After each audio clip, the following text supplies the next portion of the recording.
Yeah.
Hi everyone, my name is Kumar. Could you guys give a thumbs up in the chat window if I'm audible? Yes, sir. Yeah, now I guess voice must be clear. Sunil says yes, Anupakni says yes. Okay. Ankush. Okay. So my name is Praveen Kumar. I'm the founder of Towards Machine Learning.org. We have Sagnik with us. He'll be talking about MLOps today. So there's my introduction and the topic of today's session in very brief. So before we start, I'll highly appreciate if you guys could give a very little introduction about yourself, or very brief introduction about yourself. So who are college students? They can type their college name, year, and the stream that they are pursuing, maybe electrical, EC, or CSE. And the people who are working professionals, they can write company name and the number of years of work experience. And obviously, college professors can give the college name and saying the professor.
Okay, looks like I have been on mute from a very long time. Am I audible now? Could any of you just say audible in the chat window? Yes, sir. Okay, thank you so much for confirming. So I was saying that we'll be circulating two attendance form link. One would be at the end of the session that has been circulated already, and another would be at the end of the session. So make sure that you guys mark your attendance in both the attendance form, to apply for participation certificate. Okay. And without further ado, maybe I'll hand it over to Sagnik. Sagnik, you can take it forward. Thank you, sir. Yeah. Good evening, friends. Good evening. I hope I'm audible, sir. Anyone, if you can just confirm? Yeah, for me, you're audible loud and clear. Yeah. And I'll request audience to be interactive throughout the session. Ask your doubts whenever you have. Please unmute yourself. Before asking the doubt. Try to keep yourself on mute when you do not have a doubt to make sure that session goes smoothly. Use chat window as much as you can. So yeah, that's it from my side. Sagnik, please take it forward. Yes, sir. So I would add to that. Like, just feel free to throw in your doubts. We are here to discuss about machine learning operations. Okay, but we will be going through a lot of domains. We'll be going from scratch. So yeah, I think it's feel free to get excited. Okay, so my name is Shagnik Mukherjee. I am pursuing a degree in Masters in Technology, MTech, from Sardar Patel Institute of Technology, which is in Mumbai. I'm based in Mumbai. I'm about to be data scientist, and I've done some projects. I've been a part of this esteemed organization towards machine learning, and it feels great to be able to share my knowledge with all of you, and in the process learn a lot of things. Okay, I'm not here to just share my knowledge. I'll be learning a lot of things today, which is what precisely a machine does. Okay, so that's exactly what machine learning is, if I want to put it in a simple language. So without further ado, I will be starting off with my screen sharing. I'll request one of you to just come on the mic and confirm if you can see my screen. Anybody? Yes, sir. Superb, superb. Okay, okay. We've got sufficient responses. Thank you. Good to go. All right. So welcome, guys. Welcome to this live session. We are here to discuss about machine learning operations. But before we start with machine learning operations, let us just go back a bit. Let's just move back a bit and discuss about machine learning in general. What is machine learning? A lot of you are in your bachelor's, a lot of you are in your master's, different stages of your life, and we are learning every day, right? We're learning every day. Every single day you will get to, if you observe, if you sit at home at night and you look back at the entire day, you'll see that you've learned something or the else, or you've taught someone something or the else. Either ways it goes hand in hand. So something similar, but it applies to machines. The only difference is that they need some guidance generally. There is unguided learning as well. There is unsupervised learning as well. But generally, they need supervision in the terms of experience or data. Okay, so if I have to put everything together, what is machine learning? Basically, there is a machine and you're teaching it. This machine is learning from various experiences that it gains. Okay, there is a certain data that it has to observe, and it gains knowledge from that. Okay, now think of it like a child who's in the 4th grade. Like, I can give my example. I used to be a huge cricket fan. And I started watching cricket when I was in the 4th grade, and I started watching cricket at a very young stage, and I watched games. I used to listen to the commentators. I used to look at the players playing their shots, the bowlers bowling, captains setting their fields. I kept watching these games, and 10 years down the line, I guess this applies to every Indian. We know how big cricket buffs we are. So after maybe a certain period of time, you could be playing cricket in your society and try to imitate what they have done, or maybe do something better than them. So that is exactly what machine learning does. There's a machine which is learning from experience that is given to it from data, and then it applies it. As simple as that. Okay, that's the fundamental of machine learning. Now the machine can learn from data which is provided to it. This machine can learn from self-experience. Now we have students who go to various institutions for education and support. There are some students who just go to school and come back and sit at home and do self-study. They don't go for any tuitions. So either ways they're learning, both the students are learning, but the way in which they're learning is different. Okay, so that nearly sums up the fundamental of machine learning. Now I'm pretty sure that a lot of you, especially those who are in the 4th year, had machine learning as a subject in your third year, or it could be that it's there in your fourth year. MTech students will ideally have machine learning in their first semester, if I'm not wrong. Okay, so what happens there is precisely the mathematical and the algorithm approach is taught to you, okay, but how to apply it, how to put it down on a system is not always very easy, okay, not always communicated. So let us get that part out of our way. Okay, so we have a certain set of mathematical algorithms, there are some mathematical formula, there are some mathematical principles which we call algorithms. Okay, there are different ways in which a machine can learn. Okay, so I could have watched this cricket match that I was talking about. I could have watched it on Neo Sports, I could have watched it on 10 Sports, I could have watched it on Star Sports, I could have watched it on DD National, but I'm watching a certain game. The medium is different. I could watch different teams. I could watch India versus Pakistan. I could watch Australia versus England.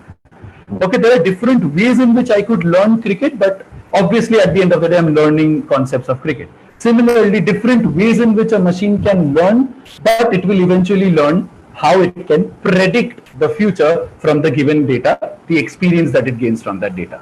Okay, now, if we talk about applying this on the PC, okay, I'm sure a lot of you have done this. We have a certain problem statement that's given to us. There's a data that's given to us, and we write few lines of code on our Jupyter notebook, and we import it, import certain libraries from say sklearn or somewhere of those sorts, and we try to implement the data. Okay, try to implement the model as a whole. Okay, now where does this model learn from? It learns from the data. Fine, got it.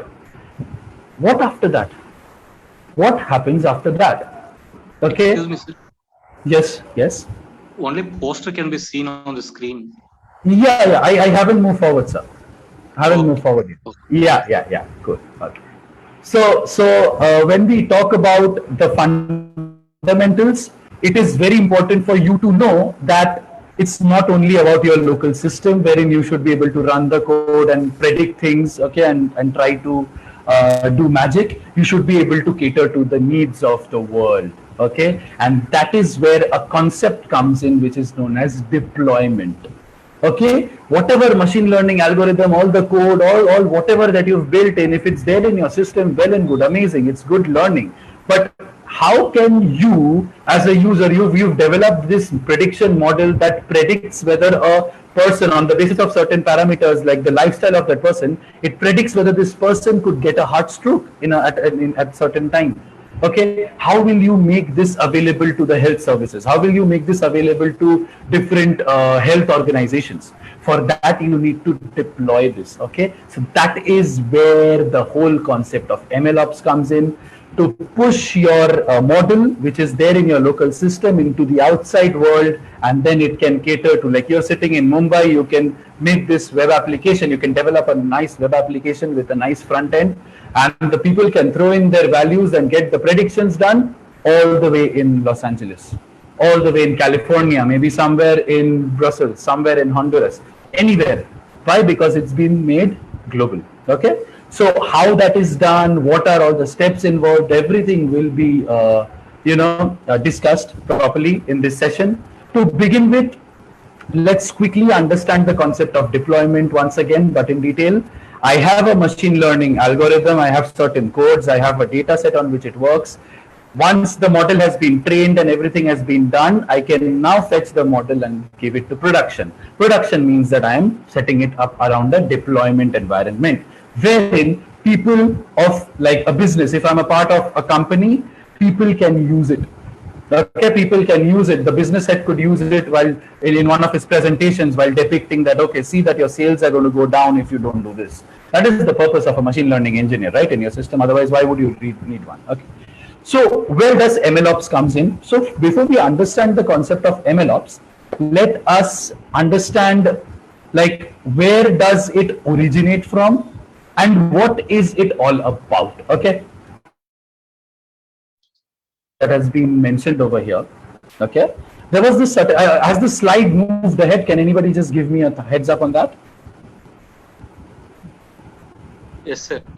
Yeah, we are on a slide that says getting to know it better. So we are trying to interact with MLOps a little bit more, trying to get to know MLOps a little bit more. Okay, so where did this concept of MLOps originate? Okay, MLOps, again, it's an acronym for machine learning operations. I hope I made it very clear in the first statement itself. Okay, and it is like the origin of it, or maybe the need of MLOps came up when there was this technical paper that was released in 2005, not published, released is not the right word, published in 2015, which talked about, like, I'll just give you the basic abstract of that paper. You can obviously look it up. It talked about a certain technical debt, okay, a certain technical debt in software engineering. Now, what is this technical debt? Basically, what you're trying to do, if in layman's language I try to explain it, you're trying to meet the deadlines of a company. You're trying to meet the deadlines of a company by doing some hard coding just to make it available, okay?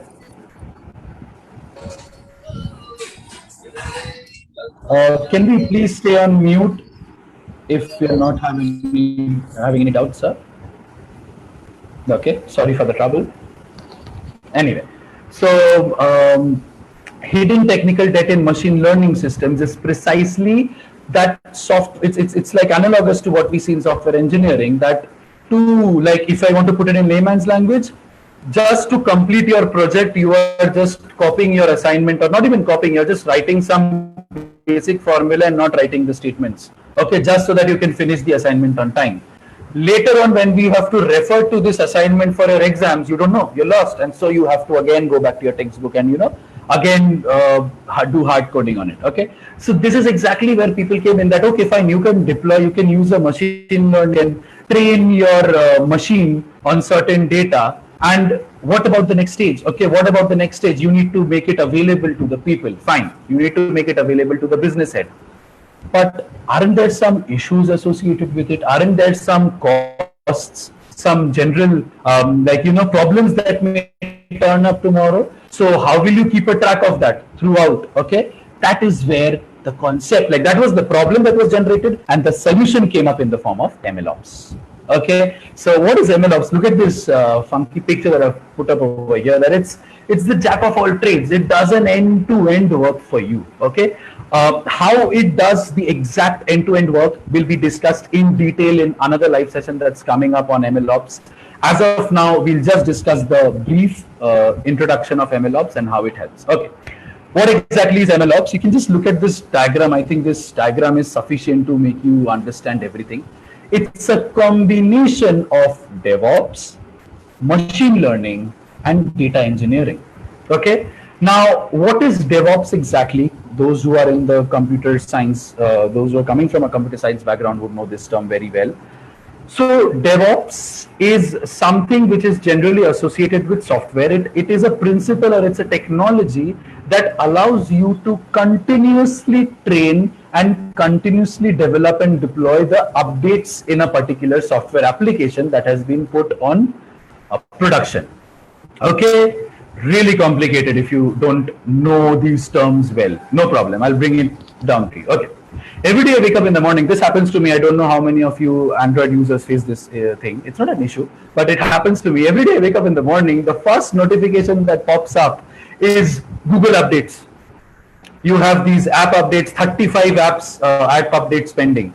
35 not in our case, maybe in my mom's case, yes, she is not a very fragile, very fluent mobile user. I am, so I get 10 updates. So who's coming up with those updates? What is that update all about? I was happy with WhatsApp.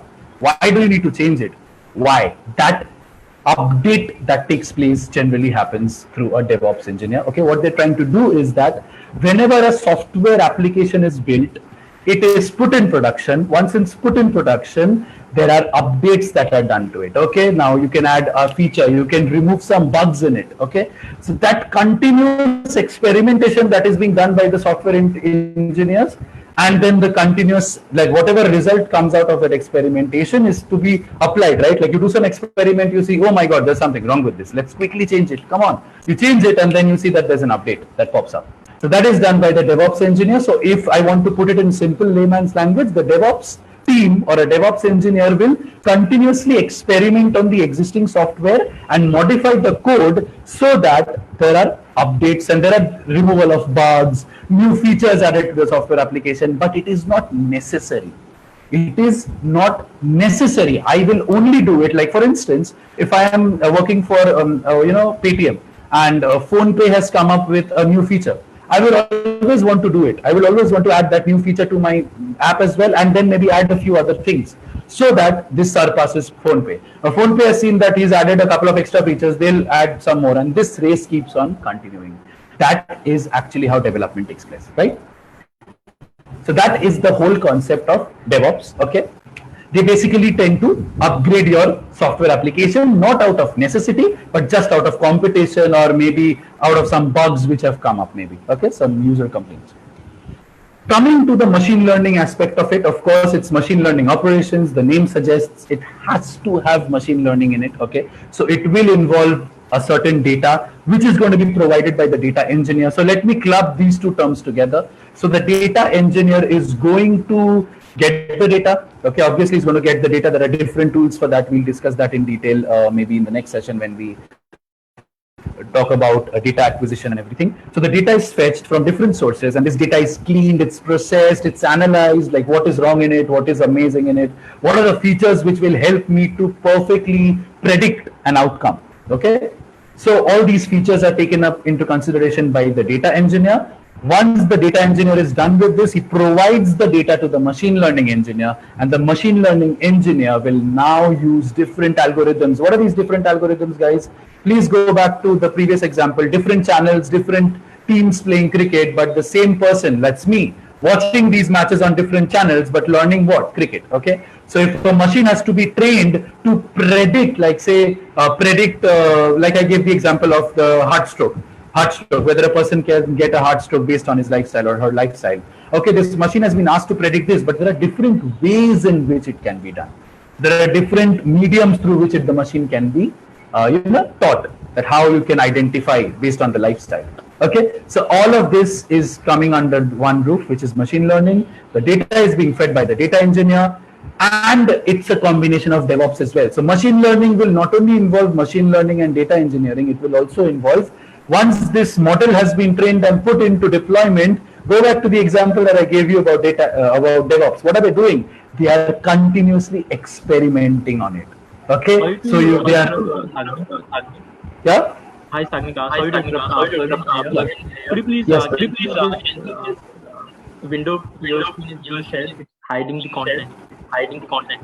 Okay. Is it gone now, sir? Yeah. Thank you. Yeah. Sorry for that. Yeah. Sorry for the inconvenience. Yeah. So that's about it, guys. So how DevOps comes into MLOps is that it is basically letting you continuously evaluate your model. Okay, it is letting you continuously evaluate your model. Now, how that takes place and what all is associated with it will come a little bit later in the session. Let's move ahead. Let's discuss about the whys and hows of MLOps. Like, why do I need MLOps? And okay, I need MLOps. Now, how is it helping my cause? So if we know the issues associated with a certain model deployment, I will know exactly how MLOps is helping me. Okay, let's define the problem first. Okay, so trust me, guys, there are plenty of problems associated when we talk about a deployment, a model going into production, which is exactly the question that was raised in the paper that I talked to you about, which was published in 2015. This paper talks about different issues. Let's talk about the issues in general. Okay, now this particular model, if you look at this diagram, this pretty much sums up all the entities that are present in one machine learning lifecycle. Okay, this pretty much sums it up. There is data which has to be collected. It has to be verified. There are various features in it. There are different models that need to be tested. There is resource management. There's so much that's going on. And the code part, if you observe, like Jupyter Notebook, when you do any test on Jupyter Notebook, when you do any experiment like a Titanic data set, an Iris data set, wine quality data set, there are so many data sets, common data sets on which we start off as beginners. If you observe, the coding part is very less. I mean, the data pre-processing and cleaning part, feature extraction part is huge. But think about the model. It's like import from sklearn dot blah blah blah, import this machine learning algorithm, just train your model, predict it, maybe come up with a confusion matrix, come up with its accuracy and all the precision and recall and everything. Look at that and then train it, and then that model is giving you predictions, and then save the model as a PKL file. That's it. The code part is along with it is the main area of concern. The first thing, let's talk about the first part, deployment issues, which is exactly what I started my session with. You are the world's best data scientist. You do amazing predictions. Okay, you are almost like people in your community call you God. Oh my God, he's like God. Whatever he says is correct. But you can't do it for others beyond your community. Forget that. You're just not able to execute it for even your community. You can just do it for yourself. Like you sit and you can watch this game of cricket and you say that, okay, this in the next over there's going to be a wicket that's going to go off, or there's going to be a huge over. Okay, like they keep doing in IPL, huge over, big over alert and stuff like that. So you can only restrict it to yourself.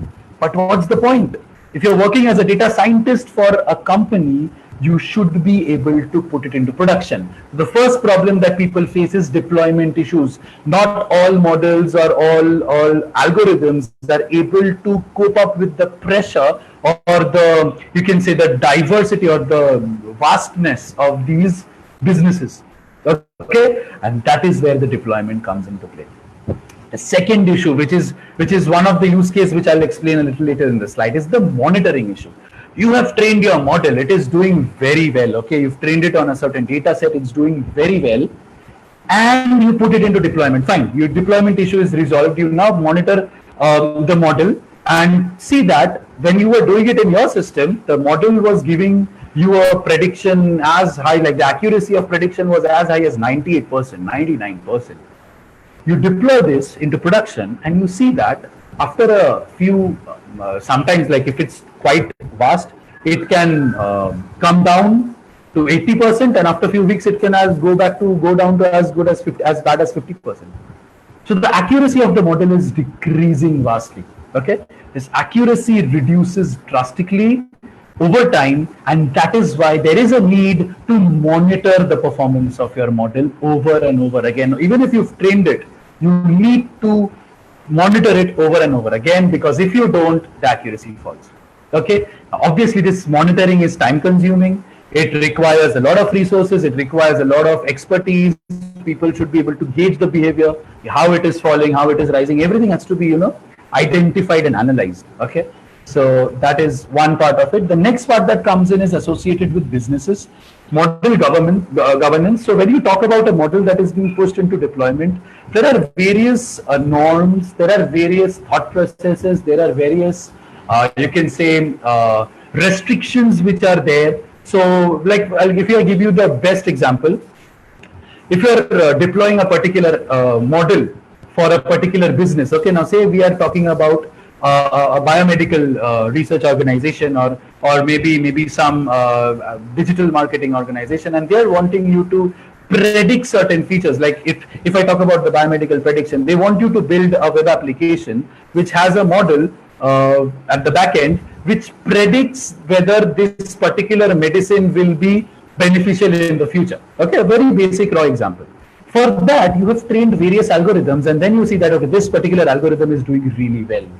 You need to, before you deploy it, you need to send it through various levels and various stages. There has to be approval from different, sections of the organization. There are different, audit processes which are involved. Auditing is involved. Like, okay, how much will the cost be? What are the risks associated? All that is going to come ahead. Okay, that is one more problem, which if you do it individually, is going to take up a lot of time, a lot of expensive. It's a very, very expensive process. Okay, and like again, coming back to this diagram, the model code is a small part compared to the whole scenario. Okay, the code that you write is a very small part. The things associated with the code is the dominant part. Okay, so one would ask that why is DevOps not sufficient? Why can't I link DevOps with machine learning, and then I can solve my problem? I can continuously integrate it and continuously deploy whatever update has come up, and then this problem will be resolved. No, it will not be resolved, because the difference between DevOps and MLOps is that DevOps is just the code part. MLOps or machine learning is dealing with the code and the data. And trust me guys, the code is secondary over here. No data, no code. If there is a fixed data, you can try different versions of the code, different trials can be done, you can still get some output. But imagine there's no data. Okay, imagine there is no TV. How will you expect the child to learn cricket all by himself without watching a game of cricket? Not possible, right? Okay. A major issue associated with life science. Now, this is something that we must discuss, and in the process, we'll actually identify the whole machine learning life cycle of how it starts with and where it goes. A machine learning life cycle will ideally start with acquisition of the data. You're going to be having various sources. From that source, you're going to be getting the data. Now, how do you know what data to fetch? There is supposed to be a problem statement. There is supposed to be a business problem statement that there is a certain company which needs you to do something for them. Okay, there is a company which wants you to predict a customer churn, for instance. That what is the probability that this customer will not leave or leave our services over a certain period of time. So that is the question that has to be thrown up. And then you'll acquire data from various sources to, build this model, train this model. Okay. So once that is done, you move on to the next step, which is preparation of the data. This data will be prepared in various ways. The data will be, cleaned. It will be processed. It is going to have various aspects of which are going to be analyzed. Then comes data analysis. Now, this data analysis is done very well using visualization tools. There are various data visualization tools, libraries like Matplotlib, Seaborn. I'm sure you've heard of them. If you haven't, these are some of the popular libraries which help you to visualize the data. This is known as exploratory data analysis, which is EDA. The acronym is EDA. Okay. Once that is done, you know that okay, there are 10 features in the data set, but 8 of them are really, really important for this model, okay, to predict the outcome. The target variable, okay, your target variable is heavily dependent on 8 of these 10 variables, and there are 2 variables which are not very significant. You can probably eliminate them to improve your model score. You can go ahead with that. Now, that is called feature selection. There were 10 features and you selected 8 features out of those, okay. Once those features have been selected, you feed them to the model. The model is nothing but the algorithm. Different algorithms with different parameters, they will be tested, they will be tweaked, and then you will get the best algorithm for this particular task. Okay, once that is done, you're set to go. This particular algorithm can be saved as a model, okay, and then it can be deployed.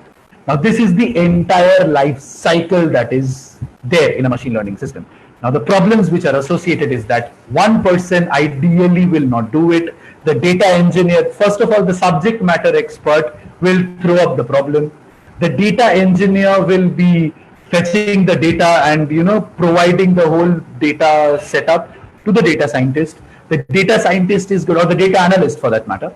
The data scientist or the data analyst will be analyzing this data in details. He's going to do exploratory data analysis, like I just mentioned. It's going to do a lot of hard work on it and then provide it to the machine learning engineer or the data scientist. And then the data scientist will start training the models, maybe do a bit of, feature cleaning here and there, and then train the models, train the algorithms, which are the mathematical principles that I discussed about earlier. Once that is done, then the model can be, you can, present it to the senior, the ML architect. The ML architect is the person who's leading the entire project. Okay, what does an architect do? An architect lays the foundation, lays the structure of a whole system, be it a building, be it a bridge or anything. So an ML architect will lay the foundation or the whole outlet of the machine learning project. All of this is very complicated if it is done on different levels, on different systems, and different, like I code using Python, and I could be working with a machine learning engineer who only knows to code on R. Well, I shouldn't be boasting of it. Even I only know to code on Python, but that's how it's going to create a problem, right? So there could be a data engineer who knows who works on certain tools like MySQL and stuff like that, and maybe I'm not very well acquainted with it, although a data scientist is meant to be acquainted with it. So these are all the factors, like these ifs and buts come in. And that is where MLOps is going to help you, because it is creating an end-to-end principle. Now, let us identify the benefits of MLOps. So let's identify MLOps theoretically. I've been giving you the problems. I've talked about machine learning as a whole. What is MLOps going to do? Okay. MLOps, machine learning operations. Now, this is where I would request everybody to pay more attention, because now we are actually discussing what MLOps is all about. Okay. Then I'll come to these parts. Okay, as to how it's helping us with risk mitigation, responsible AI, scaling. These are some principles which it helps us with. But how does MLOps actually help us, or what is it all about? Now, MLOps is going to create a common platform, okay, on a certain, you can say a cloud platform, okay, it's going to be there on a cloud platform. It's going to be a common platform for all these people to come in. Which people? The people of the organization. We are going to be, like towards the end of the session, I'm going to be discussing how each person benefits from MLOps. But before that, it's important for us to know how MLOps like deals with this, okay? So MLOps is an end-to-end process wherein I have a business problem statement. I know that there are certain parameters, there is data which is there, this data is going to come in, this data is going to be fed, and the automation process starts off from there. Okay, the automation process starts off from there, because it is you can say a cousin of DevOps. It is going to continuously integrate and deploy all the changes which are there. To begin with, MLOps will work similar to what we've discussed in the life cycle. It is going to get the data. There is going to be data, cleaning. Everything will be happening. The feature extraction will be there. The feature selection, the proper features will be selected, and everything will be right in front of you in an automated way. And then comes in the continuous integration and continuous deployment part. Okay, so there is something which is changing in the outside world, which you don't need to worry about, because MLOps is doing it for you. What is changing? I'm going to be discussing it immediately after this. But for you to understand MLOps is that it is creating a common platform for an end-to-end process. So MLOps is basically going to be the start point and the end point, and with minimal intervention. Obviously, all the logs and everything that's going on in the backend will be right there in front of you. You'll be able to watch the entire life cycle happening in front of you. Okay. Now, if it has continuous integration and continuous deployment, which we generally the common term is CI/CD, then how is it different from DevOps? Why am I, why have I spoken about MLOps for nearly 35 minutes now? And all I have said right now is CI/CD, and it still does not come up with anything extra. CI/CD was being done by DevOps also. What is the need of coming up with MLOps? There is a third aspect, guys. The third aspect is retraining of the models. Okay, so there is a CT that comes in, which is continuous training, and this monitoring, there is a CT and CM, which is continuous training and continuous monitoring, which happens. Okay, this retraining of the models continuously happens, which is why it is different from DevOps. Okay, so not only are you relying on MLOps for the integration and the deployment part, it is automatically retraining your models which you had already trained. If you remember, I just said that you're sitting at home, you're doing some amazing coding on Jupyter Notebook. The moment you look at it, you see that, oh my God, it's 97%. That's like 10% more than my high secondary marks. Let's deploy it. It's going really well. Within a certain period of time, you will see that, oh my God, it's gone down. Why does that happen? There are certain factors, which is exactly the use case which I'll discuss after this. Okay, so what is MLOps helping us to do? First and foremost, it is eliminating the risk which is associated with a particular business problem statement. When I am a company and I want to use machine learning, a particular machine learning algorithm or a particular machine learning model to help me with certain predictions, I'm taking a huge risk. I am asking a non-living thing to predict my future. Humans can't do it. How will you expect a machine to do it? It's a non-living thing. So do you get the generalized risk associated with it? So to mitigate the risk, I'm not saying it's going to eliminate it, but there will be a massive reduction in the whole risk. Okay, so what it does is basically you have all the things happening in front of you. So machine learning operations, imagine you have a particular process laid down in front of you and everything is happening in front of you. The moment you find there is some error at some point, that error is going to come up automatically, okay, as an alert that, oh my God, something is wrong. Please look into it. Imagine how amazing a system like that would be. Like you don't have to, dig deep into it and see where is the error. Oh my God, what went wrong? Or maybe like we've seen this, right, guys? So many errors that come up and we have to go to Stack Overflow and oh my God, where's the error? What is this? Of course, Python will tell us there is an error in line 23, but how can we eliminate it? There are so many different aspects associated with it, okay? Exactly what MLOps does is it will throw up these errors. There will be a proper logging which happens on the console. You'll be able to debug the errors right then and there. Okay, and everything is happening in the automated way. Fine. The next part comes in, which is responsible AI. So guys, this is a term which is a business standard for most of the companies. Responsible artificial intelligence is it's a combination of two concepts, which is a standard which is maintained in all business organizations.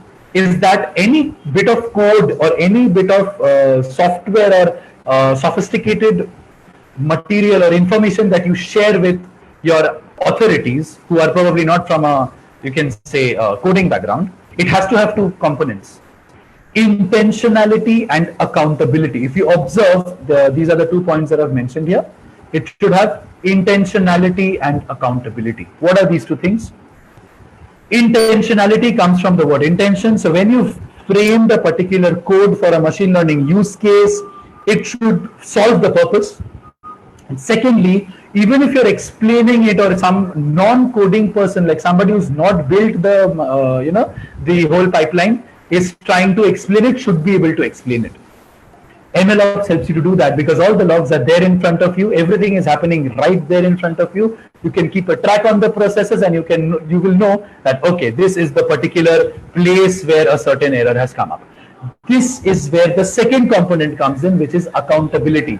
When there are audits taking place in companies, where there are different processes, high-end analysis which is going on in a company, that one of the seniors just walks into the cabin and says that, okay, I want to analyze everything that's going on. I want to see how work is proceeding, how everybody is working. See, there is a very good or very easy way to, catch that error. Where is that? Whether it's in the data engineering component or the data engineering part, whether it's in the model training part, whether it's in the data pre-processing part, whether it's in the model evaluation or data validation or model validation part, everything, because it's so very well organized and staged that you can find the error and you can trace the error very well. Okay, so these are a couple of advantages of MLOps. The last point here is very easy, of course, scaling. Guys, when you're making up or coming up with a business solution, when you're deploying a model, when you're watching a particular model getting deployed, it is not restricted to 1 or 2 or 3 use cases. There are hundreds of such models or hundreds of such parallel operations which are going on for you to give you a successful operating system.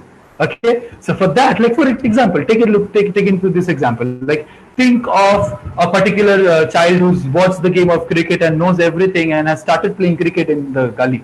Okay, gully cricket is very popular in Mumbai, and we're playing gully cricket, and he's like the best cricketer in his society, for instance.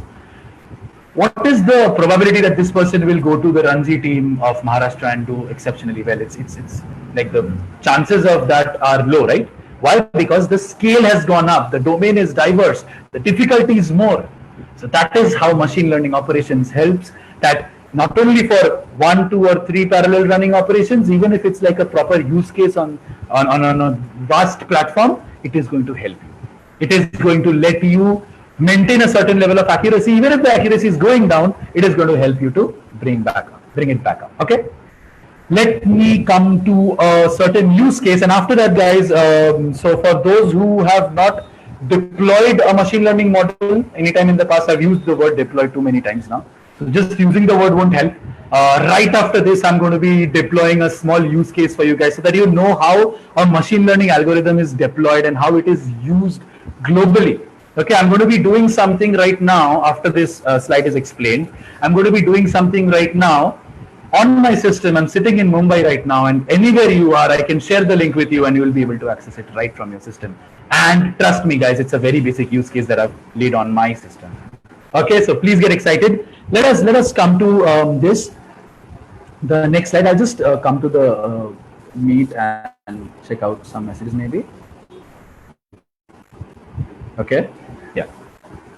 So if we talk about monitoring, okay, now this question is often asked to me that I have trained my model. My model is trained. I was working on a certain use case.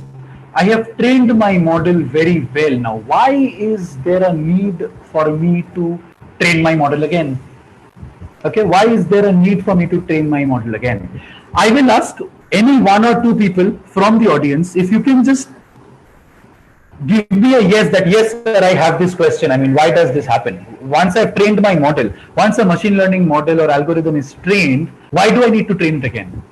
I don't want the answer, guys. I just want you to come on the microphone and say that yes, I have this doubt, or yes, I have this question. Why is this happening? So that I know that there are people who have this, who have had this question come up in their mind. Is there anybody from the audience? I would love to hear them out.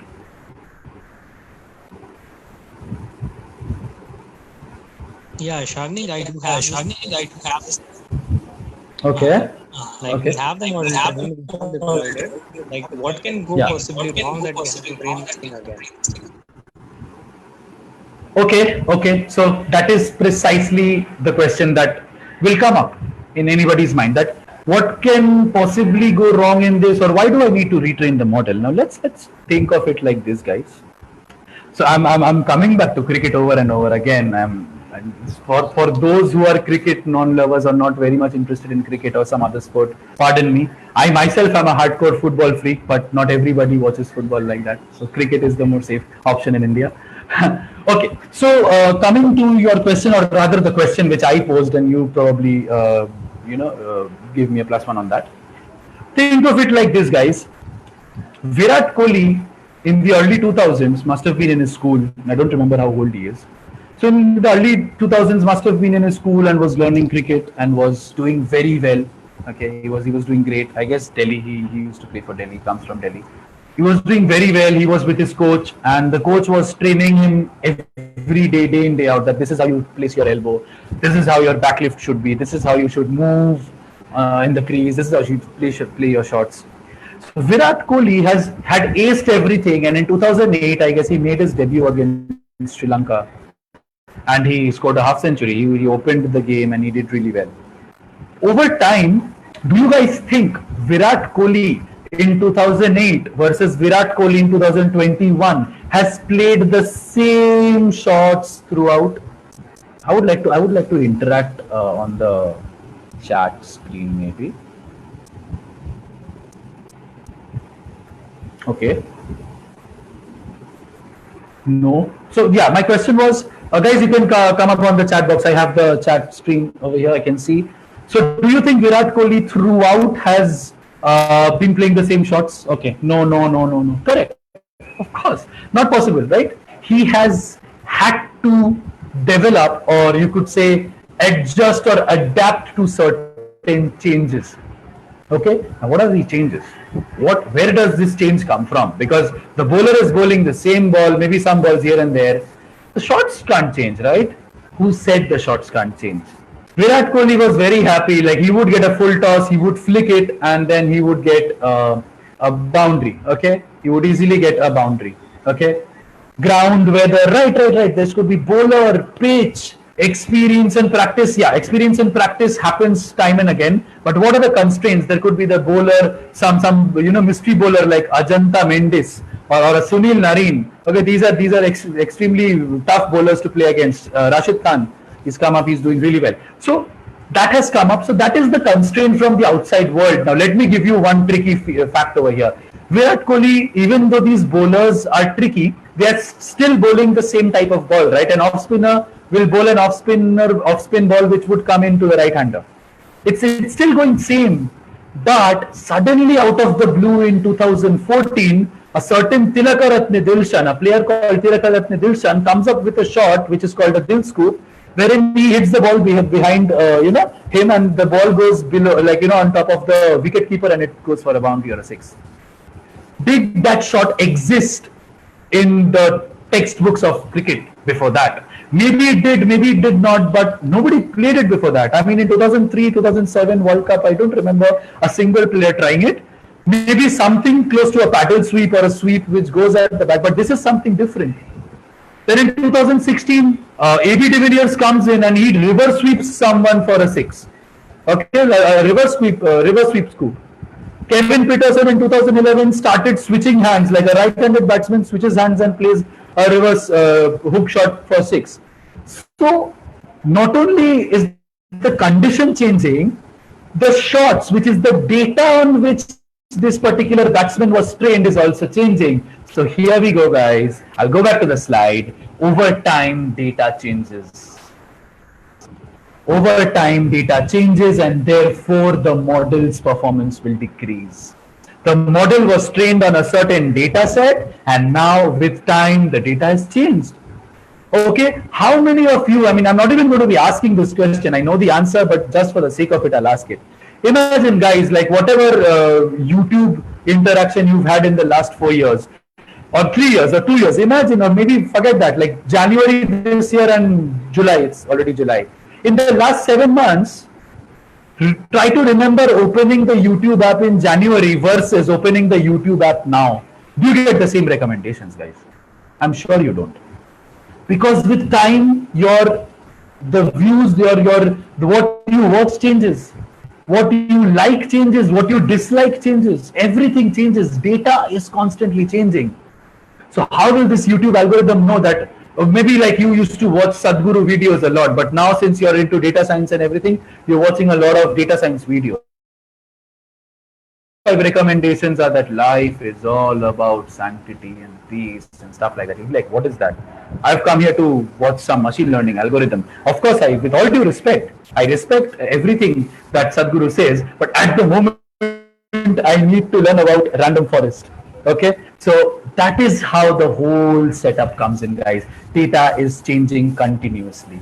Okay, if I give you a very good example, imagine a certain Mr. XYZ was asked to build a model that would predict the air quality index. Please hear me out clearly. The air quality index, AQI, of Mumbai, Calcutta, Jaipur, these cities, and was asked to build a model or deploy a model in 2020 March, 1st March, or maybe 2020 February. This person was asked to build a model that will predict the air quality index of a particular city, and without any intervention. He did it on his system. He took data since 2000 and trained his model on 20 years of data. I think that's more than enough. And then he put it on deployment. What happened in 2020 March? Lockdown. Does your machine learning model know the term COVID? Forget that. You're typing an email and you mention COVID-19. There is a red tick. There's a red line under it. Even the autocorrect does not identify COVID-19 as a word as of yet. At least yesterday only I was sending someone an email and I saw that popped up. So forget your machine learning model. It's been 1.5 years and even the autocorrect is putting a red line under it. How will your machine learning model know that there is a certain COVID? So there's going to be a change in the whole scenario? No, it doesn't work like that. How does it work? So the model, although in 2020 March, April, May, June, July, the air quality index improved drastically because everybody was inside. There was no pollution. There was very little pollution. But this model is predicting that, oh my God, it's going to be terrible. Oh my God, May, June, July in Mumbai is going to be acid rain. Stay away, guys. Whereas since the pollution was less, the acid content in the atmosphere was much less. The model is not able to identify all of it. Now, how does machine learning operations comes into it? Look at this diagram, guys. Okay, the F1 measure is a matrix in machine learning. Okay, F1 measure is a matrix which gives you the accuracy. Okay, can anybody from the audience tell me what F1 measure is? Just randomly asking. If you don't know, that's not a problem. Can anybody give me the answer? What is F1 measure? What is F1 score? No worries, no worries. I'll tell you what exactly happens. It's a classification metric, okay? What F1 measure basically does is, I'll try to keep it in simple layman's language. You have a certain model which is making predictions. How accurately it makes those predictions is the accuracy score. Now there are certain terms known as true positive, true negative, false positive, and false negative. Based on these terms, now what is a true positive? Like actually it was a positive and the machine also predicted it as a positive. Actually it was negative, but the machine predicted it as a positive. So can we call it a false positive? Okay. It was actually negative and the machine predicted it as a negative. So it's a true negative. And it was actually a positive, but the machine predicted it as a negative. So it's a false negative. Okay. This may sound jumbled up. You can always learn about these things from various sources, guys. What you need to know is that the F1 measure gives you the accuracy, how accurate a model is. Okay.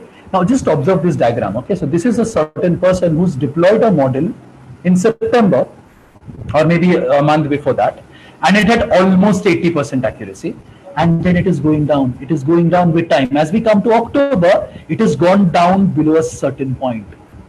Now this certain point is the performance threshold. It's denoted by the letter tau, by the symbol tau. Okay, and it is the model performance threshold. What it does is it tells you that, oh my god, below this the model can't go. Okay, so you could say that this is the threshold set by the father of a very strict student, saying that okay, a very strict father, sorry, the student can't be strict, pardon. So the student's father is very strict, and he said that if you come back home with a less than 55% score, don't enter my house. Okay, so now the student has assigned a teacher who's going to always help the student the moment the student's performance degrades. The student is the machine learning algorithm, the teacher is MLOps. What is it going to do? The moment we see that the first version, now he's deployed the first version, okay, so the student has appeared for the first term exam, and he's seen that his performance is degrading with time. The moment the performance degrades with time, the teacher comes in, the teacher trains the student that, oh my god, you're doing bad, oh my god, please buck up. There is some new additions in your syllabus, which is the new data which has been fed to the model. There are new additions in your syllabus, please work hard next time. And the student's performance goes up almost to 100%. But again, the syllabus keeps changing, the new chapters keep coming in, and the student's performance degrades. So now version 2 of the model is not working fine, which means that the term 2 exam also of the student has not worked well. Again, the teacher comes in and the model is trained, and again he attains a better score now. He almost attains 100%. Again, it comes down. So it continuously happens. That's not a problem, because machine learning enables you versioning. Okay, this was the first version, did not work after a time, no problem, we'll change it. Second version, did not work after some time, no problem, we'll change it. And this continues over and over again. Okay, so over time, you will see that the model performance is always going to fluctuate, but ideally the threshold is not kept so below. Obviously the threshold, I mean, imagine a strict father would never accept a child's 55% score. It will ideally be 80%, that don't come back home if you don't get 80%, right? So ideally we could keep it at 80%. This is just a brief depiction of how the monitoring condition works. So MLOps is continuously monitoring this particular model. The moment the performance degrades, it updates it, like you see that notification every morning that 11 apps have been updated. Similarly, this model has been updated, and then we come up with a new model. Okay, the same model, a new version comes in, to be honest. Again it degrades, again it goes back up. Look at this nice depiction graphically, and this can continue with time. So now, although the machine learning algorithm does not know COVID, because of the behavioral pattern in the data, it will automatically adjust itself to the new data pattern. Maybe it will take some time, because March, April, May, June, it will take some time for it to succumb to that whole change in data, but it will eventually come back to its best. Okay, so that is one use case, that is one monitoring benefit that machine learning operations help us with. Okay, so that pretty much is the first part of it. Let us do some hands-on exercise. Let's try and deploy a web application on Azure. Okay, So Azure is a platform, guys. Microsoft Azure is a platform which is going to help you to, like, whatever I do on my local system, whatever I'm doing on my local system, I will now be able to make it global. Okay, it's like me sitting in my bedroom and playing the guitar and singing a nice song versus me recording a video, recording nice audio and putting it up on YouTube so that a larger audience can, enjoy the music. It's somewhat similar to that. Let's look at how Azure looks like. Okay, so I would want one of you to just confirm. I'm still sharing my screen. Can you look at the Azure layout? Is the Azure portal layout clear for everyone? If one of you can just come on the mic. Awesome, awesome, awesome. Thank you so much. Thank you so much. Okay. So guys, once you sign into Azure, you will be redirected to the portal page. Obviously, the portal is something you need to enter. When you enter, it's going to look like this. It's not going to look like this per se. These are some of the experiments that I have conducted. Okay, these are some of the deployments that I have done to show it to you. Okay, and to begin with, you must know that there is a free trial which allows you to use Azure for 30 days. There's a subscription which allows you to use Azure for 30 days. You will have to, provide your credit card details. There are some formalities which are associated with it, so that they know that it's a non-fraudulent user, and then you can proceed with the whole scenario. Okay. Now, once you're ready, let's start with the deployment. Now, before I deploy, let me take you through the code, what I'm doing. So, guys, this is my GitHub repository, and I have come up with a use case wherein the user is going to feed in certain parameters of a cell. Okay, there are certain parameters of a cell like the texture, the smoothness, the diameter, radius, all these parameters of the cell, and based on that, my model will try to diagnose the patient, do a diagnosis on the patient, and tell us whether this patient has breast cancer or not. There are different parameters which it is going to analyze, and on the basis of that, it is going to tell us whether this patient has breast cancer or not.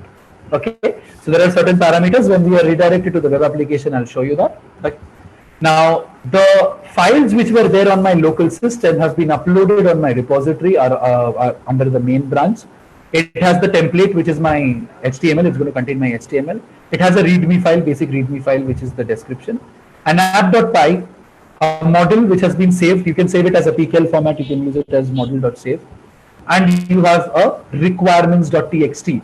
This, my dear friends, is the most important part. Okay, why is it important? I'm going to be discussing it. I'll keep a suspense kind of a thing for the later part. Okay, so this is my repository. It's named as Azure Breast Cancer 4, and the branch is main.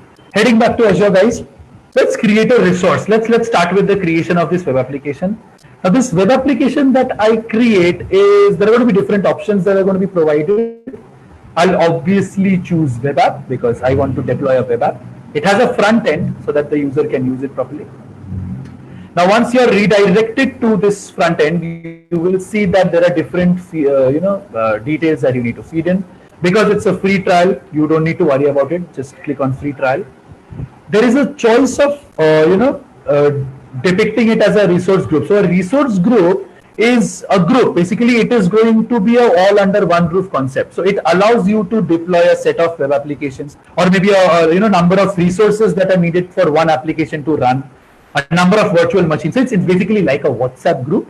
Different people are a part of the group. So it's a resource group which has different web applications that can run under it. Okay. So I have created a certain number of resource groups, but I believe because if you are a first time user, you will have to create a new one.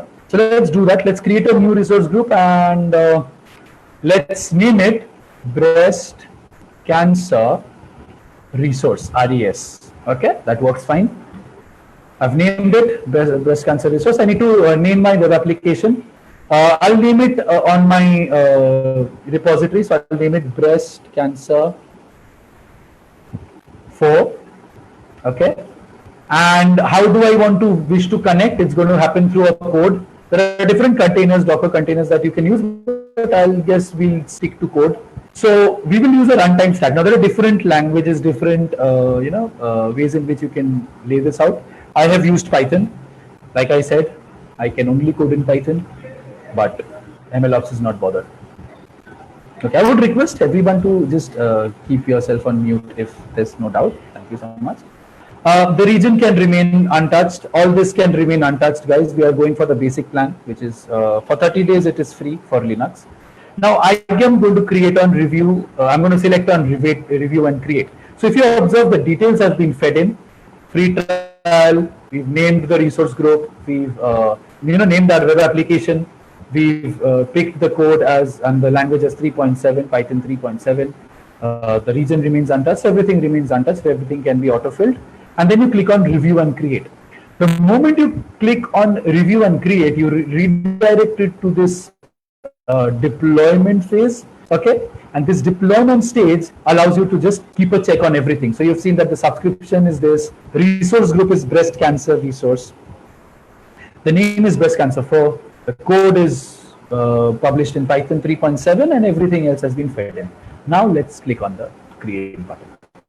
You can see that initializing deployment comes up. So now the Azure is initializing your deployment and now it is submitting your deployment. Okay.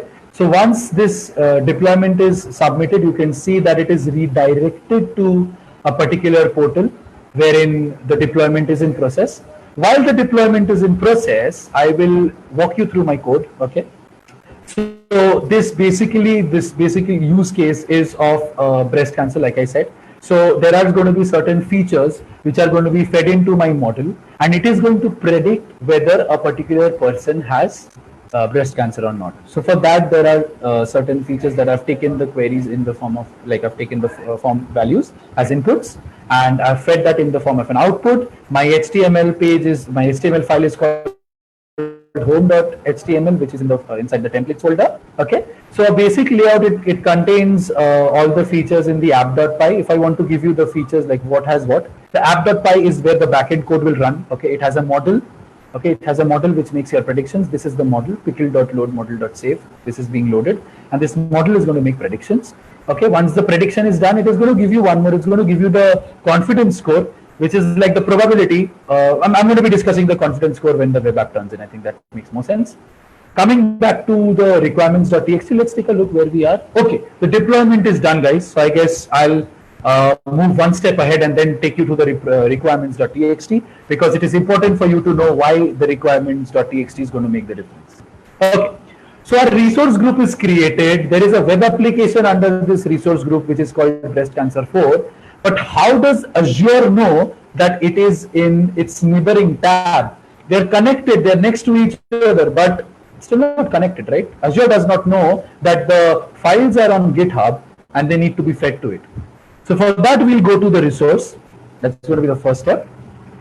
I'm going to be taking you through this all over again in my slides. Don't worry, guys, if you're not being able to follow properly, but I'll try to go as slow as possible. When you open the resource, you see that the breast cancer 4, everything is here. The logs are here. See how Azure MLOps works. So this is not MLOps per se. This is Azure ML, how it's enabling us to deploy a web application. But all these logs help you out a lot. We're going to be seeing how the logs work actually. Now in this layout, you're going to be seeing a deployment center over here. Just go to this deployment center. And now you will be given a choice to connect your GitHub repository. Okay, so the deployment settings are going to be loaded. You will be allowed to connect your GitHub repository. So the source, there are different sources. It could be a Bitbucket, it could be a local Git, it could be an external Git. Since I have it on my GitHub repository, I'm going to be going ahead with GitHub repository with a CI/CD platform already as an option. Continuous integration and deployment will happen. Okay, when we discuss MLOps, end-to-end MLOps in my next MLOps session, I will be discussing the whole end-to-end process. As of now, let's just focus on the deployment of the web application part. Okay. Now I have signed in as my user. Now the organization, now you will see that for beginners, GitHub, when you click on GitHub, it is going to ask you to authorize. So please authorize GitHub. You just need to feed in your password, which I am sure you remember. Unlike me, I keep forgetting my password. But I struggled a lot on that, so I hope you don't face that problem. You just need to feed in your password. The moment you feed in your password, you're redirected to GitHub, and then you have to fill up the subsequent details. So what are the other details? What is the name of my organization? I can just use the same name that I have on my GitHub account. It's called Shagnik 0712 Mukherjee, and that's it. That's all that it means. Okay, what repository am I using? So take a look, guys. I have a lot of repositories, out of which I'm using Azure Breast Cancer 4. So it will know that it is going to fetch the files from this repository. So let me go ahead and mention Breast Cancer 4. Yeah. Which branch am I referring to? There's just one branch, this main branch. If you take a look, there is this main branch. Now, guys, if you observe, this repository has a templates file, has a readme file, app.py, model.save, and requirements.txt. How will Azure decide which one to load first and start working on first? For that, we need a YML file which determines the workflow. You start from here and go on in this direction. For that, we have the provider. So if it's GitHub Actions, if you choose the provider, if you choose GitHub Actions, it will automatically feed in a default YML file. It will automatically choose what is to be done. Now, how does it do that? Let's look at this preview file. Please note that all these details have been provided. Runtime stack is Python. Version is 3.7. This has come up. This has come up automatically. I did not have to select it because in the resource only I have specified it. Let's look at the preview file. It gives us the details of all the steps that it is going to follow. This is from the YML file that has been, which will be added to a repository. You don't see a YML file over here, right? I'm sure you guys can't see a YML file, but the moment this execution is done, you will see that there is a YML file, which is basically a full, end-to-end deployment staged. Like the staging is done properly. Okay, what happens after what? So I'm done with this. Just go up and click on save, and you'll see that the deployment is being set. Now your web application is going to be deployed on MLOps. Now there are not MLOps, pardon, on Azure. There are two ways in which you can analyze it. If you observe, this is being connected. Just look at this. Let's go to this logs and see how it is giving us a status. Like it's saying that the build and deploy stage is in progress. Now here's another fun fact, guys. When you coordinate your Azure with your GitHub, you see that even GitHub is going to give you a set of logs, which is the actions. If you go to this actions page, you see that updating an app service or deployment is taking in place. Just click on that and you see that it is being built. The build is generally done in 20 to 25 seconds. So it's done in 27 seconds. Amazing. Now it is queued and now it will be deployed. So if I come here, you see that the build and deploy is in progress. It is happening. On GitHub, I know that the build is done. The deploy has just started. It takes 10 to, it started and it's 13 seconds here, but ideally deploying takes somewhere around 4 to 5 minutes. Okay. Now let me come back to my code. Let me open it in a new tab and let's discuss the requirements.txt. Okay. What is this requirements.txt? So guys, you will notice that every time you have done a machine learning project, you've had to use import pandas, import numpy, import sklearn, import this, import that. What happens when that particular library is not there in your system?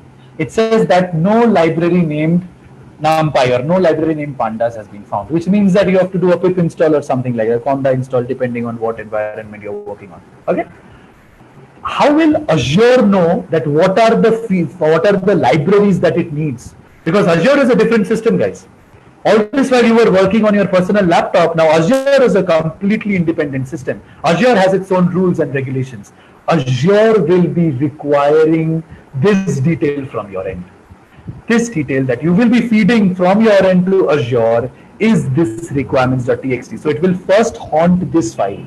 It will take the upgraded version of Flask, GUnicorn, Jinja, all the features, scikit-learn, of course, for the machine learning aspect. Okay, pandas, matplotlib, and then it is going to start and move ahead. Okay, so that is the significance of the requirement. How you can get it is that you can go to the console and just type pip freeze. Okay, the command is pip freeze or pip3 freeze, and when you get it done, you can see that the same directory has a requirements.txt. You don't need to create it manually. Python does it for you. Okay, so that is the significance of the requirements.txt. The app.py at the back end runs, like I've said. I have, okay, fun fact, look at this. We had templates and these 4 files, and now we have a GitHub workflow. This GitHub workflow has been induced by Azure so that it knows which one to start with, like what step comes after what. Okay, we are almost done with the deployment. Okay, we'll just wait for a couple of minutes and the deployment will be done. So how is it helping us, or what is the difference between DevOps and MLOps? If I am to recollect that again, this deployment in here, even DevOps would do that, but MLOps is going to help you, continuously retrain your model, continuously upgrade it. Why? Because the data has changed. MLOps is that coach of Virat Kohli who is going to train.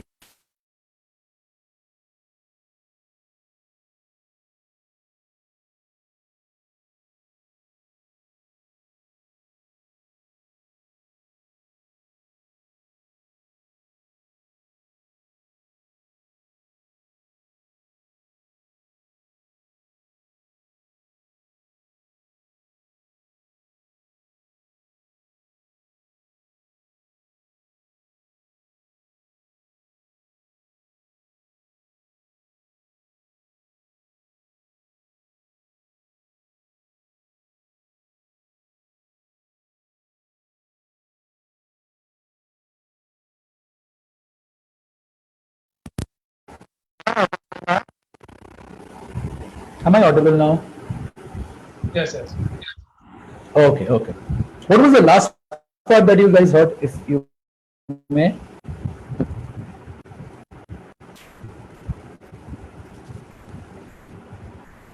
If someone can please tell me what was the last part that till which I was there.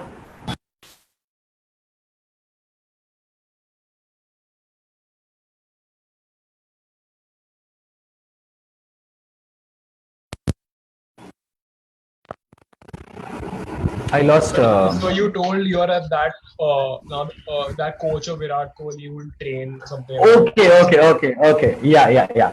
So I am talking about what is this particular MLOps setup doing? Is that coach of Virat Kohli, right? Who would help him to adjust with the conditions, adjust with various discrepancies, various, like a bowler who has a mystery ball, a bowler who has a weird action, some new shots which will, like, it's difficult to play a straight drive in this ball, but you could, like, probably bend your knees and play a scoop at behind the wicket keeper, something like that. So that continuous training happens. So that is what MLOps does, which is what DevOps will not do. DevOps will do it, but it will, like, the continuous automation will not happen maybe. Okay, so that is the basic idea. I guess we're almost done with the deployment.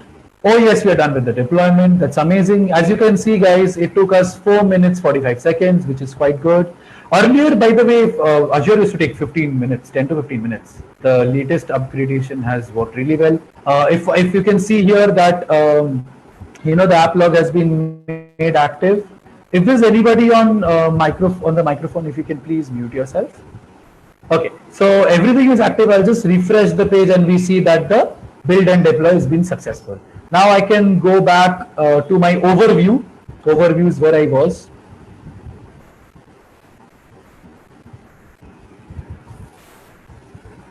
Okay, I mean, overview, you will see that there is a URL. There is a URL.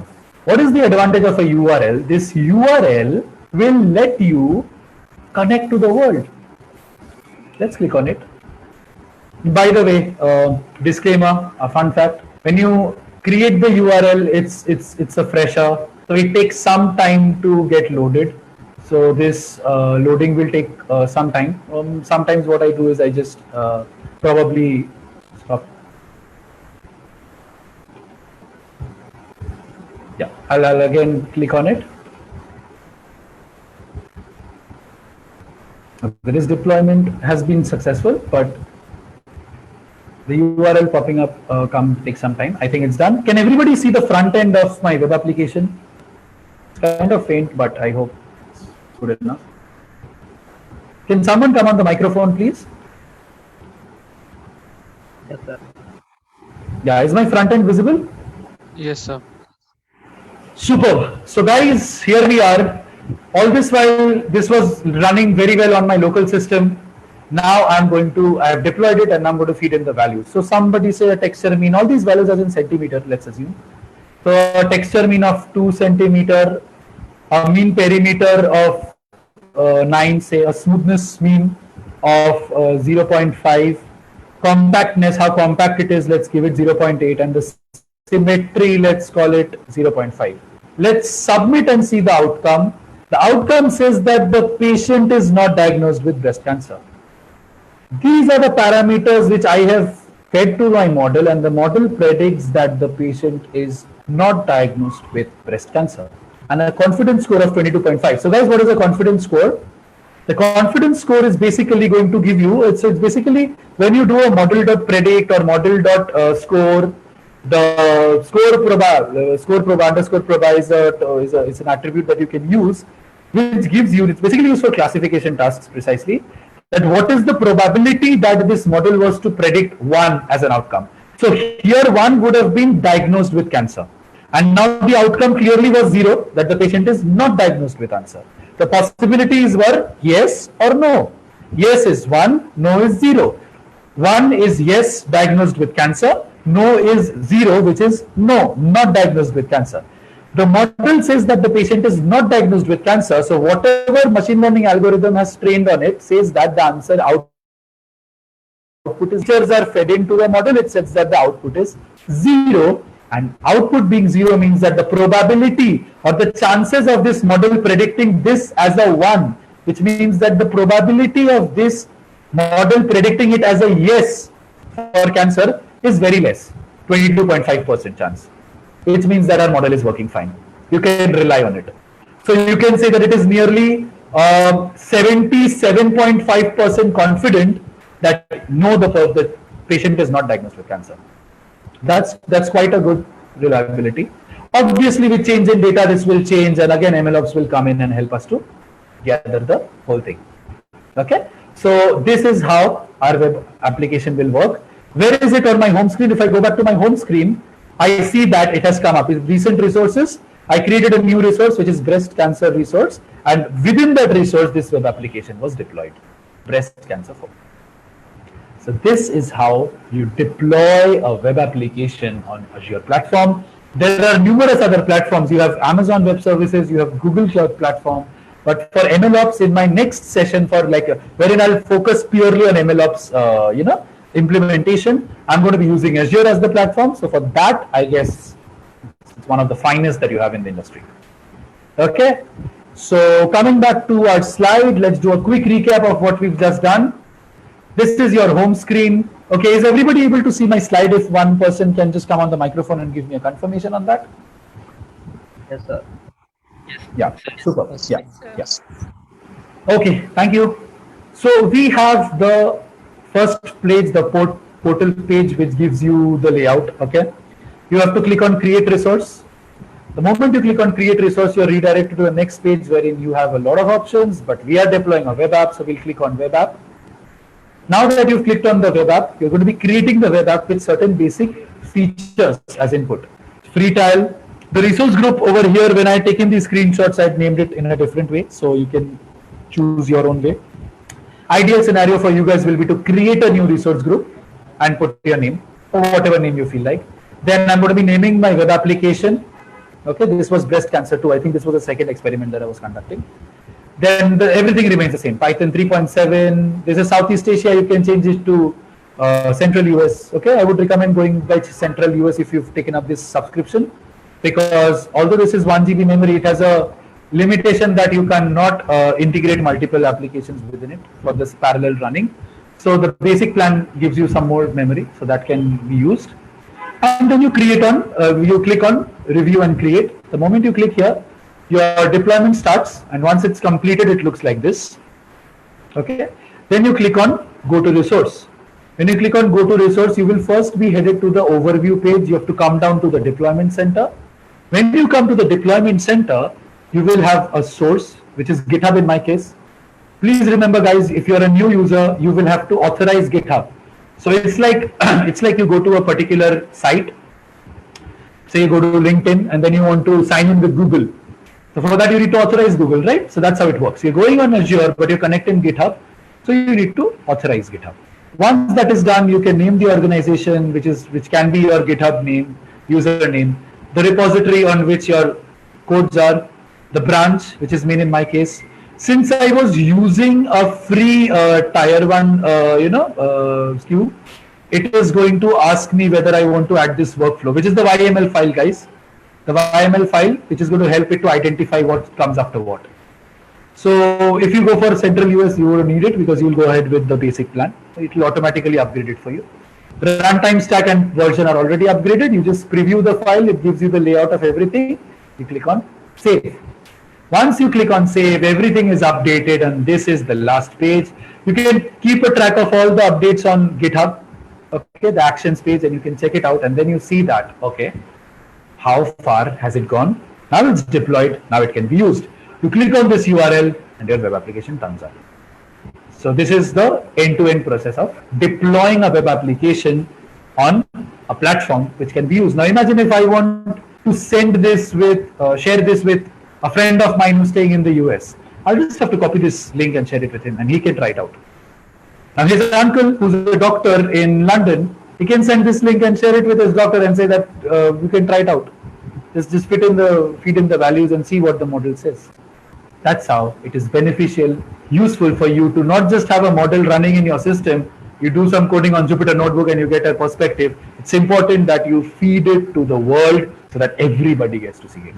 It's not sufficient for you to watch cricket at home and play cricket in your society. If you want to make it a career, it's important that you go step by step and start increasing the diversity of your domain. So, with that coming to an end, let us discuss the last part of the whole discussion. So I'll just give you a small example. For those who watched Simba, it was a very popular movie. At the end of Simba, they had given you a teaser of Suryavanshi, which is Akshay Kumar's upcoming movie. So what I'm doing now is I'm going to give you a teaser of what's coming up in my next session. Okay, so this ending part, the last part, I'm going to be discussing in brief as to who benefits from MLOps, and in my next session, I'm going to be showing the end-to-end process that is going to be laid out in MLOps and how each of these people who I have mentioned over here will be benefited over there. Let's move ahead. Okay. We have different components of an organization that looks after the artificial intelligence domain. Okay. We have the subject matter experts, the data scientists, the model risk managers, machine learning architects are generally the heads of the whole process. Data engineers, software engineers, DevOps, everybody is involved. Let's briefly discuss about them and then we'll wrap it up for today. Subject matter experts. So if I am a company that works on anything, like we work on, like I'm a bank, for instance, okay? And there are certain policies that can come up. There are certain policies that can be determined by the bank, okay, keeping in mind what the other banks are going on with and what the restrictions and layouts by the RBI is. I can come up with new policies. I can come up with some exciting offers. All this will only happen only when I have a very, very intelligent and a very well-versed person who knows the banking system in and out. That person is my subject matter expert. The subject matter expert is going to give me the problem statement if I'm the data scientist. Ki bhai mere ko ye chahiye. I need a model which helps me to predict whether this policy will work or not based on past data. As simple as that. Each time I work on something, I do some basic coding, he's going to come up and see, okay, this is how it's going to work. He is the business aspect of it, not the technical aspect of it. Okay. What comes after that? The data scientist. Okay. Now, technically, guys, we won't go by the slides because before the data scientist, the data engineer comes into play. So we'll just skew it around a bit. The data engineer is the person who has attended this meeting with the subject matter expert with his fellow friend, data scientist. Mr. Data Engineer, who by the way, FYI, is very secured and very happy in life because one of the recent articles, now this is completely off track, but I have to mention it. I was stunned to know this, that recent article on Times of India, I guess, Economic Times, they mentioned that a data engineer's job is never going to be hit by recession. It is recession proof because data is never ending, right, guys? Even during COVID, a data engineer had got a lot of data because everybody was sitting at home and binge watching, right? So there was a lot of data, a lot of online applications, shopping applications, Swiggy, Zomato. They've made wonders. So the data engineers will never be lonely in their life, you could say. So Mr. Data Engineer, who was very happy in life, has attended this meeting with Mr. Data Scientist. Okay, and the meeting was headed by the subject matter expert, who is a very strict person and has his layouts very crystal clear that this is what I want, this is what you need to give me. The data engineer straight away goes to the cubicle, sits there and starts working on different sources from which he can get the data for his fellow Mr. Data Scientist. Okay, fellow colleague is Mr. Data Scientist. Mr. Data Engineer and Mr. Data Scientist are working in parallel. Data Engineer, Mr. Data Engineer is bringing the data, creating a resource for the data and giving it to the data scientist. It could be done through any database management system like a MySQL, Oracle. Oracle has MySQL. So there are different components that are there. Mr. Data Scientist is going to work on this data. He is going to work on this data with his fellow friend, Mr. Data Engineer. They will be doing cleaning of the data. They'll be analyzing the data with the help of the subject matter expert at times. Okay. Then there will be, certain features which will be selected by the, data scientist from the data. There will be data analysis which will be done based on which the feature selection will be done. Once this is done, the data scientist is going to sit with the machine learning engineer and then train the model. Okay. So all of this is happening within a team. Okay. So once this part is done, the machine learning engineer and the data scientist, they work together, and now this model is ready for deployment. This model has to be deployed like in exactly a very similar way what I did a while back with Azure. Okay, if I go back, let me just quickly go back. So I'm Mr. DevOps and I have been given a model by Mr. Data Scientist and Mr. Machine Learning Engineer. I go to Azure, I create a resource, I click on web application, I do all this that has been done. Once this is done, my model is ready. It's deployed.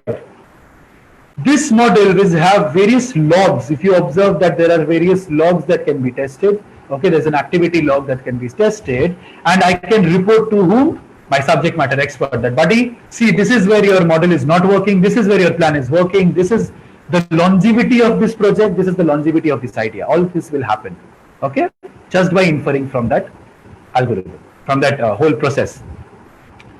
The DevOps engineer has done this job. The model risk manager comes in. Okay, so Miss Model Risk Manager, she's a very strict person. She has some norms which are provided from the company's end that, okay, this is the auditing team that's going to come in. Please ensure that there are no discrepancies.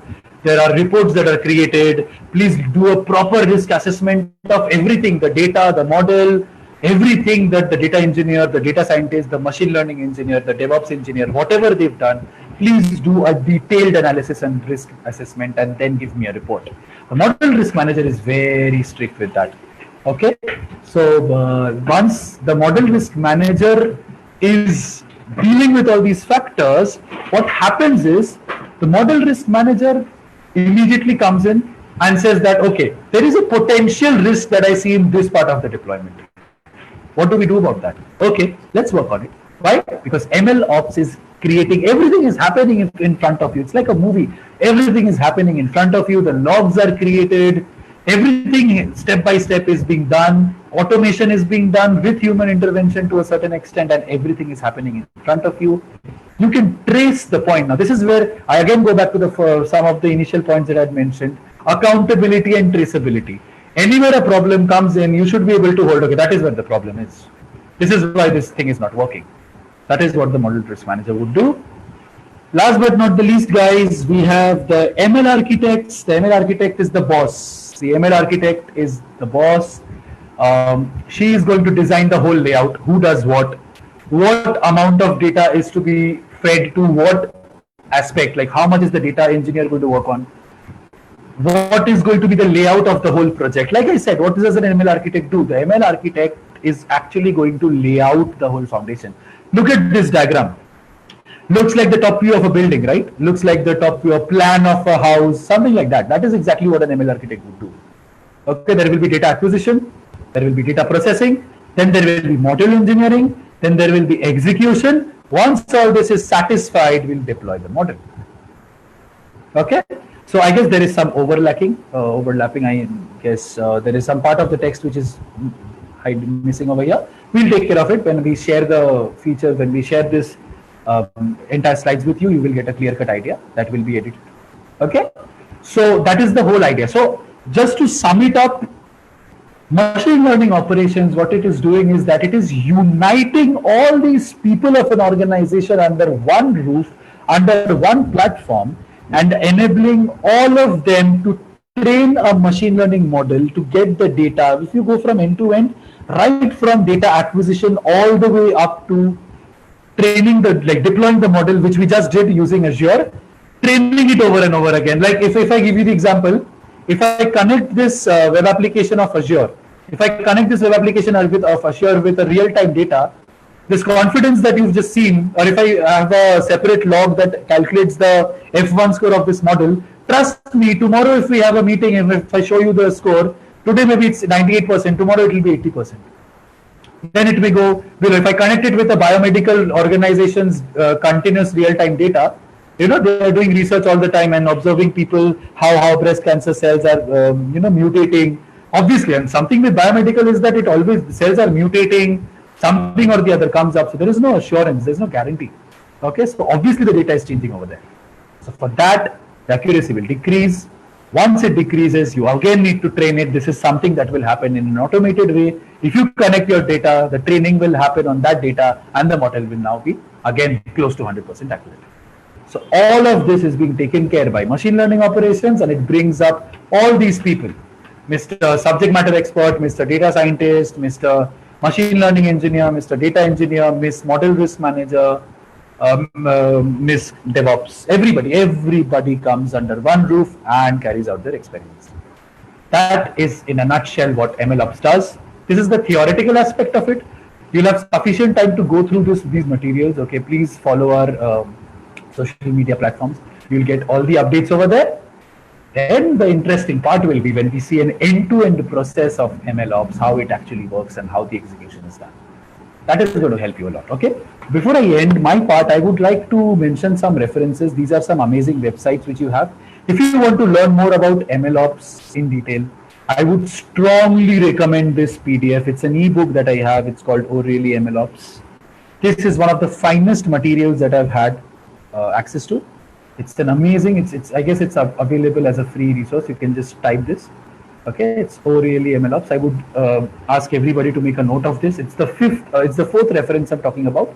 Just take down the name of the PDF. This is a very, very important PDF. It gives you a complete idea of MLOps. Okay, please remember, guys, MLOps is the next big thing. MLOps in the industry is the next big thing. There could be an MLOps engineer who would do all these tasks all by himself. Imagine what value this person will have in the industry.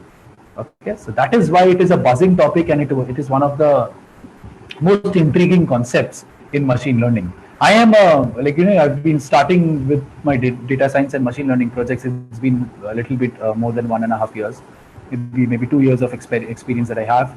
And machine learning operations, when I started doing research on it, it gave me goosebumps as to how amazing it can be. So I'm sure you will feel the same. With that, I would like to wrap up and thank you for your time. Feel free to learn, guys. That's all that our organization is about. We share knowledge, and it would mean a lot to us if you guys, learn, evaluate, and like machine learning, there is always going to be change in data, but we'll always be there to monitor you and train you. All the best, guys. Over to you, sir. Thank you. Thank you so much, Sagnik. It was indeed a great session. Your examples have been really awesome. So attendance link for the end of the session has been shared already. So I'll request each and every one of you to mark your attendance to apply for the participation certificate. And thank you so much, Sagnik, for such an amazing and informative session on MLOps. I can't emphasize enough how much MLOps is important in this growing data science field. I hope session must have helped every participant here. We'll have one more training session on the MLOps, as Sagnik has already told in the session, where we would show you a building pipeline that would incorporate data acquisition, data validation, testing, model deployment, and retraining as per the requirement. So yeah, make sure that you guys register for the next live session also. And as we all know, like we are very keen on the feedback because for any event, feedback becomes very important to understand what one is doing right and where one can improve, whether this initiative is helping the end data science practitioners or not. So I'll open up the form to have a quick feedback, discussion from all the participants. So what do you guys think? Whether this live session was helpful? Did we deliver the knowledge that you were looking for? Any comment, thought on the content of the session? Anything that you would like to discuss with the Sagnik maybe? Okay, we have a comment from Jagdish sir. Thanks a lot, team.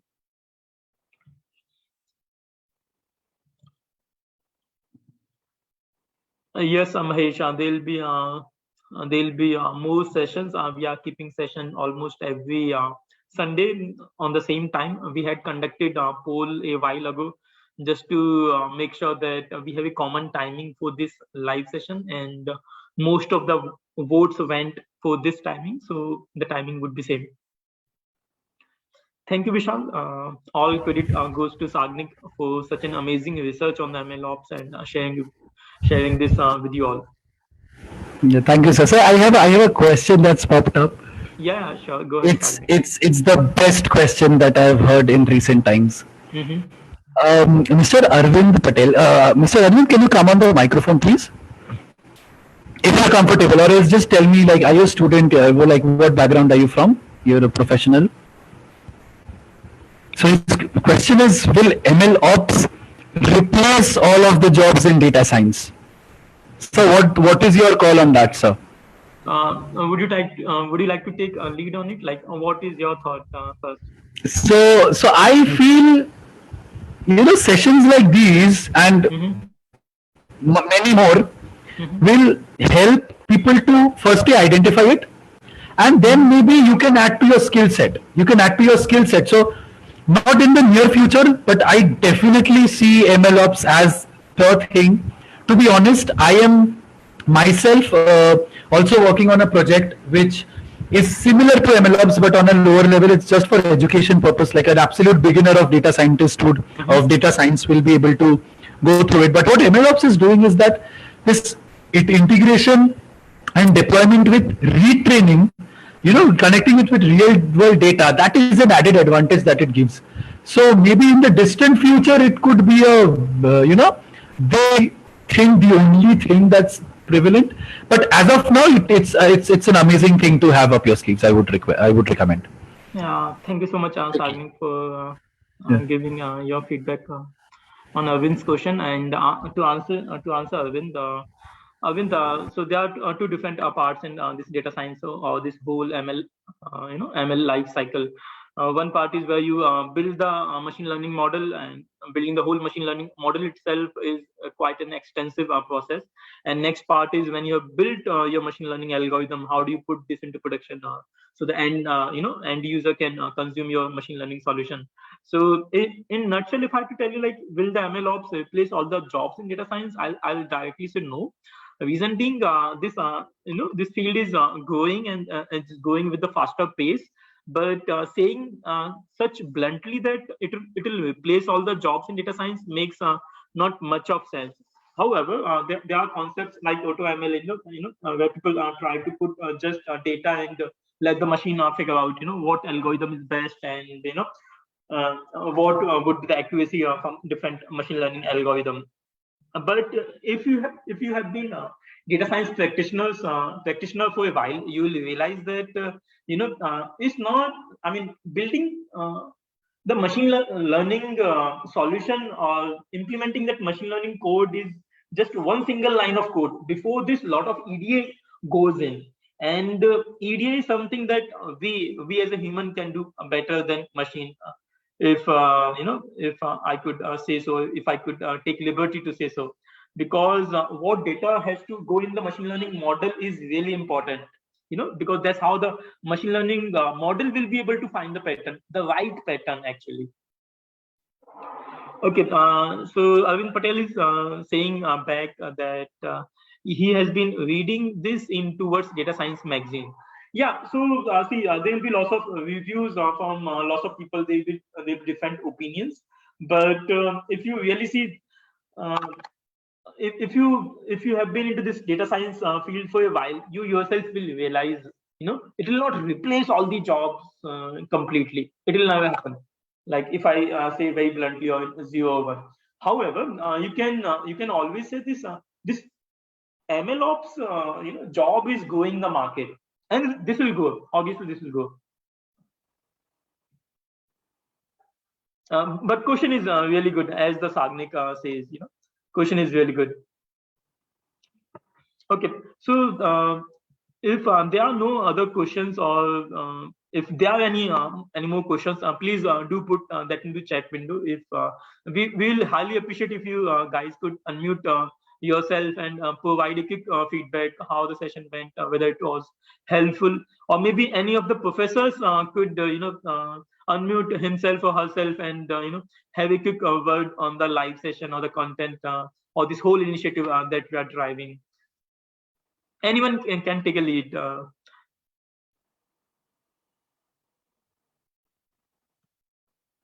Anyone? I saw Jagdish, sir. I guess we spoken last time also.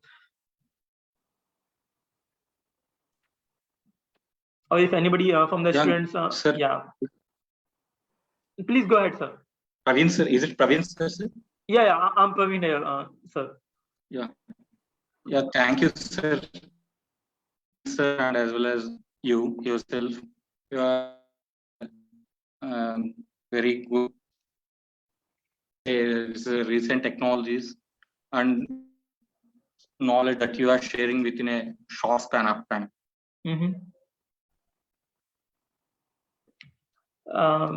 Your voice was breaking a bit, sir, but we do get your words. You were thanking the team and the initiative, and you really think that it does bring value into the students' career in the future. We truly appreciate, and all the hard work goes to the team. And today Sagnik has been the speaker, and these guys put a lot of efforts and a lot of research before sharing any knowledge with you guys. So kudos to this team. And as we all know, like we do take feedback, because that's how we measure that what we are doing right and what we are doing wrong, or where we could improve maybe. So I have shared a couple of links in the chat window. One is the Instagram page link where we put the daily ML and AI content. So make sure that you guys follow that page if you guys want to receive daily ML and AI content, where we talk about on the different ML and AI topics in very short, like you can call it more like short notes. And you guys can follow the LinkedIn page where we put out the notification or the announcement for next live session and the whatever the event we are conducting next. And you guys have been very concerned about the recordings, this live session recordings and the slides and the whole material. So good news is that we are putting all the live session recording on the Facebook. So when this session goes on, we put this live on the Facebook. So you can always go back to Facebook chat page and check what has been delivered in the session. So make sure that you guys follow that too. And for the feedback, as I was saying earlier, that I'll post this link in the chat window. So you must be seeing the Sagnik poster on the MLOps.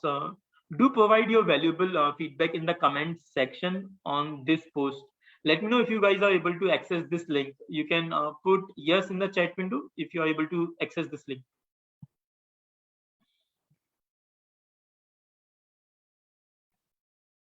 Okay, I have a response from Nagjyoti.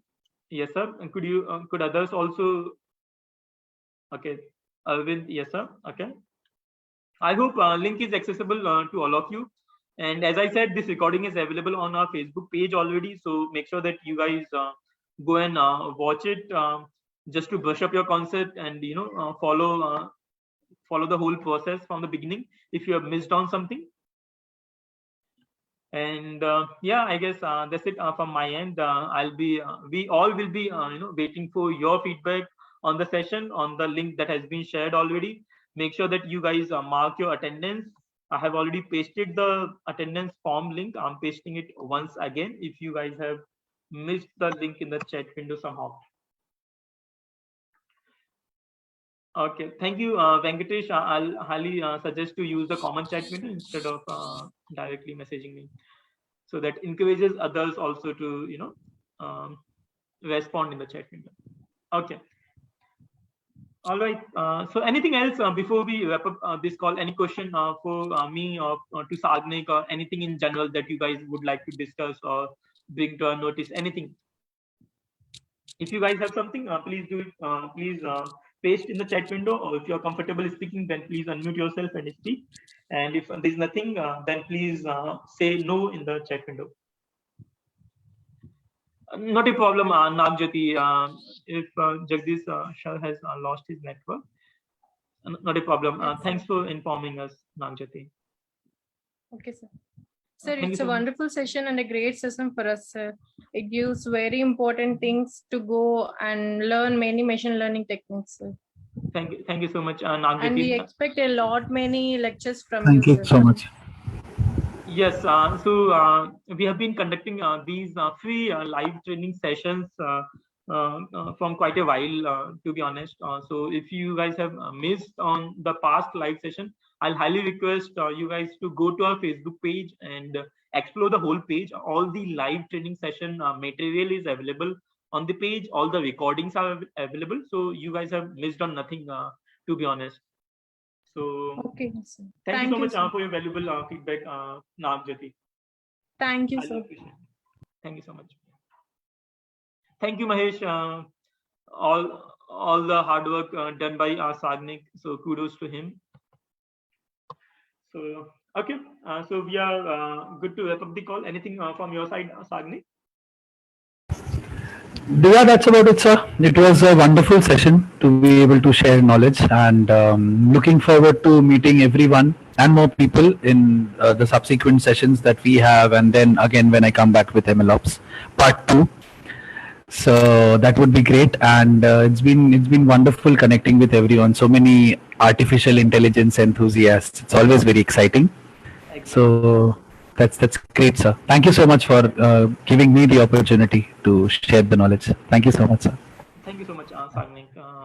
So as Sagnik already said, we'll be coming up with one more live training session on the MLOps. I'll highly request you guys to enroll for that also. That is going to be highly important, because we will be showing you building the holistic pipeline. How do you get the data from the databases, and how do you do the data validation and data testing check? How do you deploy the model in production? In today's session, Sagnik has shown you guys how to deploy ML solution using the web app. So in the next, it will be more like CI/CD implementation that you guys will be expected to know. If you are working into the corporate, if you are a student, then I can't emphasize enough that the moment you say that you know the CI/CD implementation, how much weightage you'll have in your CV and how much weightage you'll have in your profile. So make sure that you guys do not miss out on the next live session. Thank you so much, Mahesh. So have a happy weekend. Good night. Take care, guys. It was great connecting with you all. Thank you, everyone. Take care. Bye-bye.